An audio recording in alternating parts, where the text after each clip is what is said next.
Keeping it real, keeping it real. Keeping it real, keeping it real. Keeping it real with Reverend Laura. Blessed are the peacemakers, for they will be known as the children of God.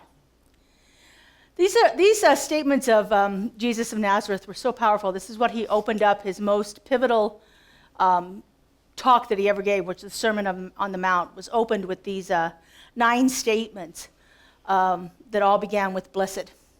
Blessed are. And, so much of our emphasis, especially in the United States, and I speak from that as an American, that we spend a lot of time being peacekeepers. The United States has historically been kind of the peacekeeper for the world. Whenever we see a conflict, we rush in and try to make things better for the people that are there. And I think we do this for a lot of different reasons. One is because sometimes it's the right thing to do.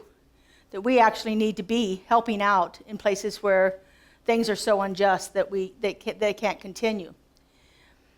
But I think there's even a deeper reason that we do it. Now, when I'm talking about the peacekeepers here, of course, that refers often to our military. And I want you to be really clear. I'm a strong advocate of the military. I come from a military family. I have 2 brothers that are in veteran cemeteries. In 2 weeks, I'm going to San Antonio, Texas, to intern my parents at the Fort Sam Houston National Cemetery there. I honor the work of our military. I honor the sacrifices of the families of the military and the members of the military themselves. But I think sometimes our military is sent in, and of course, their job is to follow the orders that they're given, sent in because we want to create something that is more comfortable for us. We see something happening outside of ourselves, and we feel discomfort within us. And so we react to that. So when we're facing any kind of conflict, we have 3 different responses. We either fight, or we flee, or we freeze up.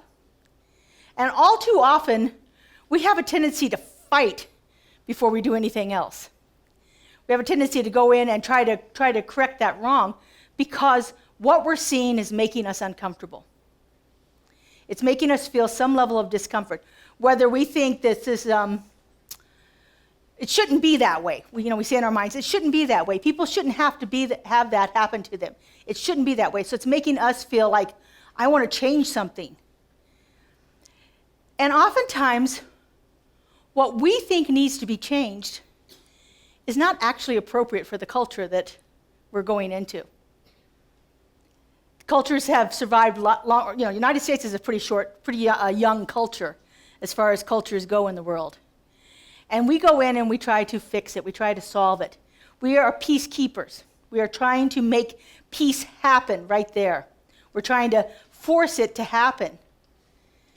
And we haven't looked within ourselves yet.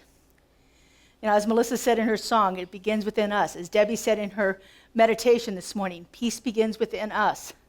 Peace has to begin within us before we can actually bring it out.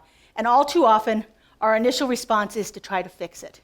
We try to rush in and fix it because, again, we're feeling uncomfortable. And we either, like I said, those 3 things, we're either going to fight in a conflict, we're going to run away from it, or we're going to freeze up and not be able to do anything. And so that's just a natural human response. And yet, our natural inclination is often to try to go to that extreme of fighting it, counteract it somehow. So one of the powerful practices that I've found over the years to help me move through this idea of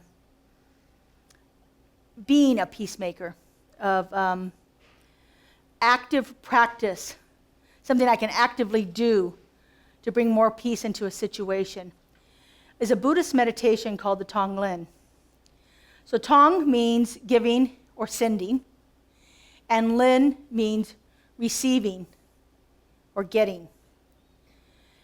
The Buddhists often call this meditation the love on every breath meditation. I love that phrase, the love on every breath meditation.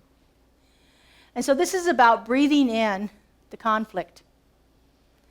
Now you may be thinking to yourself, I don't want that inside of me. But that's the fear thing. That's the avoidance thing. That's the running away from it thing. That doesn't serve anybody. And so we breathe in the conflict and the stress and the turmoil and so forth. And we allow our breath to move into our heart center, where that conflict is now transmuted and breathed out as resolution, as peace, as love. And so it's about breathing it in, letting Spirit do the work of the heart, and then breathing it back out again. If nothing else, this meditation will calm you down and get you out of that sense of anxiety and turmoil that's going on. It's not about avoiding it. I'm not running from it. That gets me out of it too. But it still stays there inside of me. This one is about allowing it to shift in me to where it comes forth in a more peaceful experience. Keeping it real with Reverend Laura.